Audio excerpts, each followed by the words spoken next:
शाह आलम जी। धन्यवाद माननीय सभापति महोदय कि आपने मुझे बोलने का मौका दिया। मान्यवर, मैं हथकरघा उद्योग बुनकर समाज की पीड़ा को बोलने के लिए खड़ा हुआ हूं। मान्यवर, बजट को मैंने देखा है और उसमें सरकार ने ये खुद माना है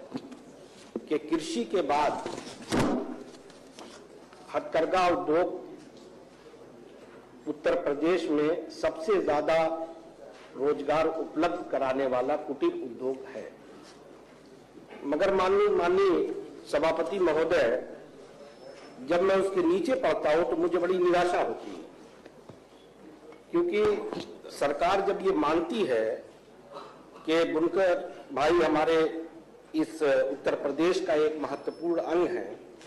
और किसान भाइयों के बाद प्रदेश में उनका दूसरा स्थान है, उनका दूसरा योगदान है एम्प्लॉयमेंट जनरेशन में, तो मगर जब मैं ये देखता हूं कि उनको दिया क्या जा रहा है, 8 लाख। अभी हमारे भाई ने कहा कि बहुत बड़ा बजट है, ऑफकोर्स बहुत बड़ा बजट है, उसमें कहीं संशय नहीं है, लेकिन इस बड़े बजट में बुनकर भाइयों के लिए दिल इतना छोटा क्यों है? और मुझे तो एक चीज की और बड़ी निराशा हुई देख करके कि आदरणीय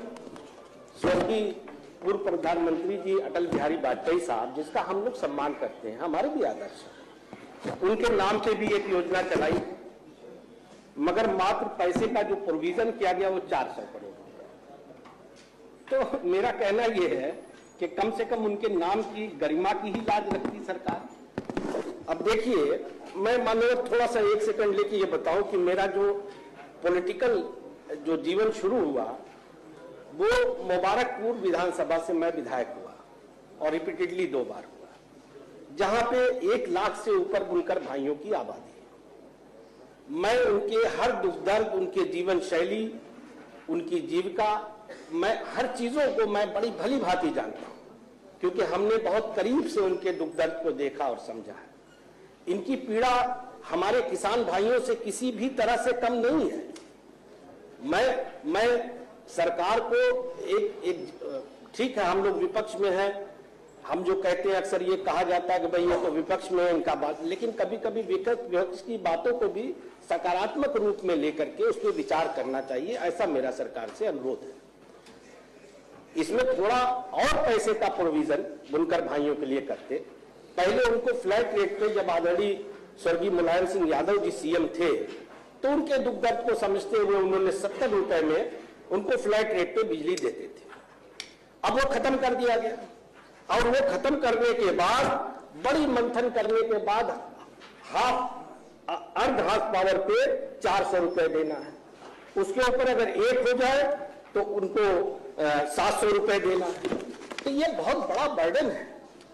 अगर वाकई में आप उनकी चिंता करते हैं, अगर मानते हैं कि ये कमजोर तबका है और इसका बहुत बड़ा योगदान है हमारे प्रदेश में, तो कुछ और दिल बड़ा करके उनको आप दीजिए। मैं आपसे पहले ये मांग करता हूं बुनकर भाइयों के लिए कि आप उनकी सब्सिडी अगर पुराना नहीं कायम कर सकते तो आप ज्यादा से ज्यादा 200 कर दीजिए। मान्यवर, उसी क्रम में मैं आपके माध्यम से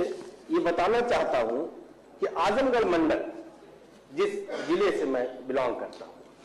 ये बहुत बड़ा बुनकरों का बेल्ट है, क्योंकि उसके उसी मंडल में मऊ भी आता है, गाजीपुर भी आता है, बगल में हमारे देखिए मंत्री जी भी सहमत है मेरी बात से, दारा भाई हाथ सर हिला रहे हैं।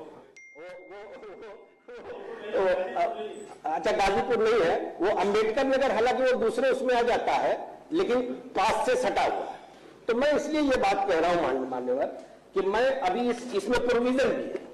आदरणीय प्रधानमंत्री जी के नाम से एक कोई स्कीम चल रही है जिसमें टेक्सटाइल पार्क बनाने का प्रोविजन है, 300 करोड़ रुपए प्रोविजन भी किया गया। मैं आपसे मांग करता हूं, आपके माध्यम से सरकार से रिक्वेस्ट करता हूं कि ये पार्क आजमगढ़ मंडल में बना दिया जाए। और साथ ही साथ जो बनारस में एक केंद्र बनाया है सरकार ने, जहां पे धागे, उसका सेंटर है कि सब्सिडी में बुनकर भाइयों को सब्सिडी में धागे मिलते हैं।